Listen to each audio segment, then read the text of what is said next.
അർച്ചന ചേച്ചി LLB സീരിയലിലെ latest episode റിവ്യൂയിലേക്ക് എല്ലാ കൂട്ടുകാർക്കും സ്വാഗതം.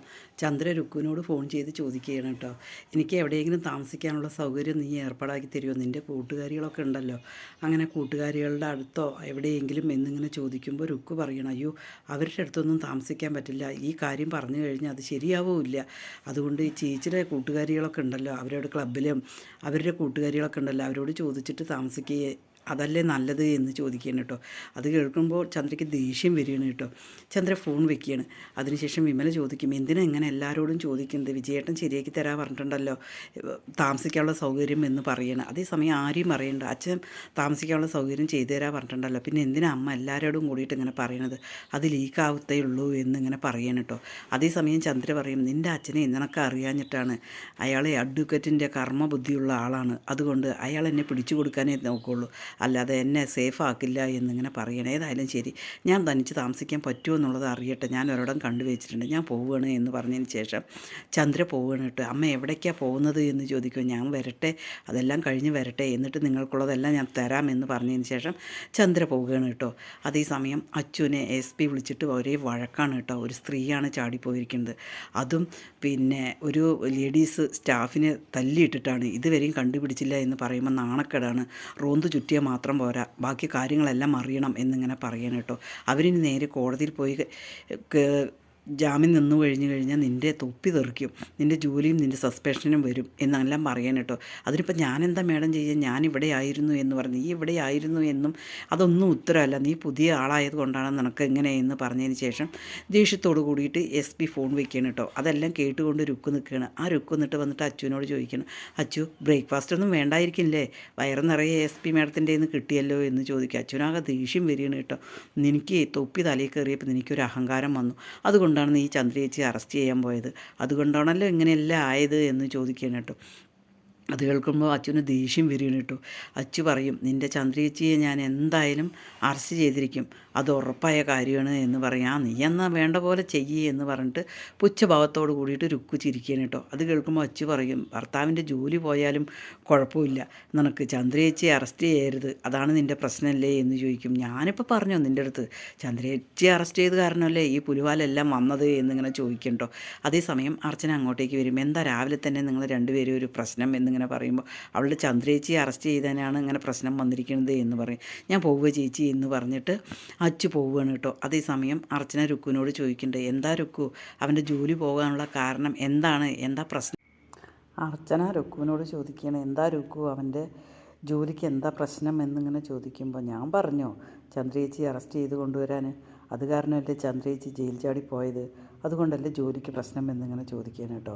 അതേസമയം രമ്യയും മഞ്ജുവും ഒക്കെ വരുന്നുണ്ട്. എന്നാലും ചന്ദ്രേച്ചി ഇങ്ങനെ ചെയ്യുന്നത് ആരും വിചാരിച്ചില്ല എന്ന് പറയണം കേട്ടോ. അതേസമയം ചന്ദ്രേച്ചി കിട്ടിയാൽ മതിയായിരുന്നു എന്നിങ്ങനെ മഞ്ജു പറയണം. അതേസമയം രുക്കു പറയുന്നുണ്ട് കേട്ടോ, അതിന് ചന്ദ്രേച്ചിയെ കിട്ടണ്ടേ എന്ന് ചോദിക്കുമ്പോൾ രമ്യ ചോദിക്കണ്ടോ, അപ്പോൾ ചന്ദ്രേച്ചിയെ കിട്ടില്ല, എവിടെ ഇരിക്കുന്നതെന്ന് നിനക്കറിയുമോ എന്ന് ചോദിക്കണം. എനിക്കറിയില്ല, എന്തായാലും ഏട്ടൻ കോടതിയിൽ കൊണ്ടുവരും, അല്ലാതെ ഈ ജയിലിൽ ഇപ്പോൾ 3-4 ദിവസം കിടക്കണ്ടല്ലോ ചന്ദ്രേച്ചിക്ക് എന്നിങ്ങനെ പറയും കേട്ടോ. അത് കേൾക്കുമ്പോൾ അർച്ചന ചോദിക്കും, അപ്പോൾ അവൻ്റെ ജോലിയുടെ കാര്യം നിനക്ക് ഒരു വിഷയമില്ലേ എന്നിങ്ങനെ ചോദിക്കണം. എന്ത് വിഷയം, അവരവർ തന്നെ ചെയ്തതല്ലേ, അതിനിപ്പോൾ ഞാനെന്താ ചെയ്യുക, എനിക്കെന്ത് ചെയ്യാൻ പറ്റും എന്ന് പറയും. അവന് ജോലി ഇല്ലാതായാൽ നിനക്ക് ഒരു വിഷമമില്ലേ, നിനക്കൊരു പ്രശ്നമില്ലേ, എനിക്കെന്ത് പ്രശ്നം, എനിക്കൊരു പ്രശ്നമില്ല എന്നിങ്ങനെ രുക്കു പറയണം കേട്ടോ. പിന്നീട് രുക്കു ചായ കുടിച്ചുകൊണ്ടിരിക്കുകയായിരിക്കും. അതേ സമയത്ത് അർച്ചനയും രമ്യയും എല്ലാവരും ഉണ്ട്. അർച്ചന ഇങ്ങനെ ചോദിക്കും, എന്തായി ഇനി എന്താ ചെയ്യുക എന്നിങ്ങനെ ചോദിക്കുമ്പോൾ രുക്കു ഇങ്ങനെ തട്ടിക്കയറണം കേട്ടോ. അച്ചുവിന് ജോലി പോയ രുക്കുവിന് ഒരു വിഷയമില്ല, രമ്യയും മഞ്ജു ഇങ്ങനെ പറയണ്ട കേട്ടോ. അതേസമയം അർച്ചന പറയുന്നുണ്ട്, മകൻ മരിച്ചാലും മരുമകളുടെ കണ്ണീര് കാണണം, അതാണ് ചിലവരുടെയൊക്കെ ഉദ്ദേശം എന്നിങ്ങനെ പറയും കേട്ടോ. അതും പറഞ്ഞിട്ട് അർച്ചന അങ്ങോട്ടേക്ക് പോവുകയാണ്. അതേസമയം രുക്കു ചോദിക്കും, അതെന്താ ചേച്ചി അങ്ങനെ പറഞ്ഞത് ചോദിക്കും.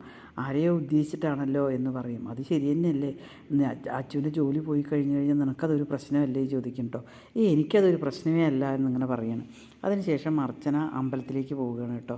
എന്തായാലും ശരി, ഒന്ന് അച്ചുവിൻ്റെ ജോലിക്കാരിയൊക്കെ ഒന്ന് പറയാം എന്ന് പറഞ്ഞിട്ട് തിരുമേനിൻ്റെ അടുത്ത് പോയിട്ട് ഒന്ന് പ്രാർത്ഥിക്കുക എന്ന് പറഞ്ഞിട്ട് പോയിട്ട് തിരുമേനിൻ്റെ അടുത്ത് പറയണം, തിരുമേനി എൻ്റെ അച്ചുവിൻ്റെ ജോലിക്ക് ചെറിയ പ്രശ്നമുണ്ട് എന്ന് പറയുമ്പോൾ, അവനൊരു കുഴപ്പമില്ല, ശത്രുസംഹാരം എല്ലാ പൂജയും നടത്തിയതല്ലേ, ഇന്ന് എന്തെങ്കിലും നല്ല ദിവസമാണ്, ഇന്ന് അച്ഛൻ്റെ നാളിന് വേണ്ടിയിട്ട് എന്തെങ്കിലും ദാനം ചെയ്താൽ മതി എന്നിങ്ങനെ പറയും. ആയിക്കോട്ടെ എന്ന് പറഞ്ഞതിന് ശേഷം അർച്ചന അവിടെയുള്ള ഓരോ പിച്ചക്കാരികൾക്കും പൈസ കൊടുക്കുകയാണ് കേട്ടോ. അതിൽ ഓരോ പൈസ എടുത്ത് കൊടുക്കുമ്പോൾ അവിടെ ചന്ദ്ര ഉണ്ടാവും കേട്ടോ. ചന്ദ്ര സാരിയും കൊണ്ട് മുഖമൊക്കെ മറച്ചിട്ട് ചന്ദ്ര ഇങ്ങനെ കാണുകയാണ് കേട്ടോ. അർച്ചന ഇങ്ങനെ ഓരോരുത്തർക്ക് കൊടുക്കുന്നത്. അതേസമയം ചന്ദ്ര മനസ്സിൽ വിചാരിക്കേണ്ട, ഓ ഇവളുടെ പിച്ച ഞാൻ വാങ്ങിക്കണോ എന്ന് പറയണേ. പിന്നെ അത് വാങ്ങിച്ചില്ലെങ്കിലും പ്രശ്നമാകുമല്ലോ എന്ന് പറയണേ കേട്ടോ. അതേസമയം ചന്ദ്രയുടെ അവിടെ എത്തിയപ്പോൾ അർച്ചന പൈസ നീട്ടും കേട്ടോ. ചന്ദ്ര മുഖം മറച്ചിട്ട് വാങ്ങും. അതിന് ശേഷം അർച്ചന എല്ലാവർക്കും കൊടുത്തിട്ട് അർച്ചന പോകാൻ വേണ്ടി നിൽക്കുകയായിരിക്കും കേട്ടോ. അതേ സമയത്ത് ചന്ദ്രയ്ക്ക് ദേഷ്യം വരികയാണ്. ഓ ഇവളുടെ പൈസ ഞാൻ വാങ്ങാതെ അല്ലേ എന്ന് പറഞ്ഞിട്ട് ആ പൈസനെ അങ്ങനെ വലിച്ചെറിയാൻ പോവുകയാണ് കേട്ടോ. അതേസമയം തലവഴി ഇങ്ങനെ സാരി അങ്ങനെ കിഴിഞ്ഞു പോവുകയാണ്. പെട്ടെന്ന് തന്നെ അർച്ചന കാണുകയാണ് കേട്ടോ. അയ്യോ ഇത് ചന്ദ്രയല്ലേ എന്ന് പറഞ്ഞിട്ട് നിൽക്കടി അവിടെ എന്ന് പറഞ്ഞിട്ട് ഓടി ചന്ദ്ര പിടിക്കാൻ വരുന്നുണ്ട്. നീ എന്താടി ഇവിടെ എന്നെ പിടിക്കാൻ, നീ ആരടി എന്ന് ചോദിക്കുകയാണ് കേട്ടോ. അതേസമയം തന്നെ ചന്ദ്ര അർച്ചനയെ തള്ളിയിട്ടിട്ട് പെട്ടെന്ന് ഒരു ഓട്ടോറിക്ഷയിൽ കയറി പോവുകയാണ് കേട്ടോ. അർച്ചന അച്ഛനെ വിളിച്ച് പറയും, എടാ ഇവിടെ ഞാൻ കണ്ടു ചന്ദ്രയെ, ബ്ലൂടൂത്ത് കൂടെ തന്നെ ഞാൻ നിനക്ക് വിവരങ്ങൾ അറിയാം, ഞാൻ ഓട്ടോറിക്ഷൻ്റെ പിന്നിൽ തന്നെ പോകുന്നുണ്ട്, നീ പോലീസുകാരെയും വിളിച്ചിട്ട് വരണം കേട്ടോ എന്നിങ്ങനെ അച്ഛന് ഇൻഫർമേഷൻ കൊടുക്കുകയാണ് കേട്ടോ. അതേസമയം അർച്ചന ഓട്ടോറിക്ഷയുടെ ബാക്കിൽ പോകുന്നുണ്ട്. ചന്ദ്രയാണെങ്കിൽ ഓട്ടോറിക്ഷക്കാരനെ വേഗം വിട് എന്ന് പറയുകയാണ്. ഓട്ടോറിക്ഷക്കാരൻ ചോദിക്കുകയാണ്, നിങ്ങൾ കുറേ നേരമല്ല വല്ല ആശുപത്രിക്കാണോ, നിങ്ങളിങ്ങനെ ആജ്ഞാപിക്കുന്നുണ്ടല്ലോ എന്നോട്, നിങ്ങളെന്താ പ്രശ്നം എന്ന് ചോദിക്കുമ്പോൾ ചന്ദ്ര ദേഷ്യത്തോടെ പറയുകയാണ്, നിങ്ങൾ വിട് എന്നിങ്ങനെ പറയുകയാണ് കേട്ടോ. അതേസമയം ഓട്ടോറിക്ഷക്കാരൻ കുറേ ദൂരം പോയി കഴിഞ്ഞപ്പോൾ അയാളങ്ങനെ നിർത്തുകയാണ് കേട്ടോ. നിർത്തിയത് അർച്ചന വേഗം പോയിട്ട് ചന്ദ്രയെ പിടിക്കുകയാണ് കേട്ടോ. നീ ആരടി പിടിക്കുക, നീ ആരാണ്, CI ആണ്, വിടടി എന്നെ എന്നിങ്ങനെ പറയുകയാണ് കേട്ടോ. അങ്ങനെ അവരെ അടിപിടി കൂടിക്കൊണ്ട് നിൽക്കുകയാണ്. അതേ സമയത്തായാണ് നമ്മുടെ അച്ചു പോലീസ് വണ്ടിയായിട്ട് വന്നിട്ട് ചന്ദ്രയെ എന്തായാലും അറസ്റ്റ് ചെയ്ത് കൊണ്ടുപോകും.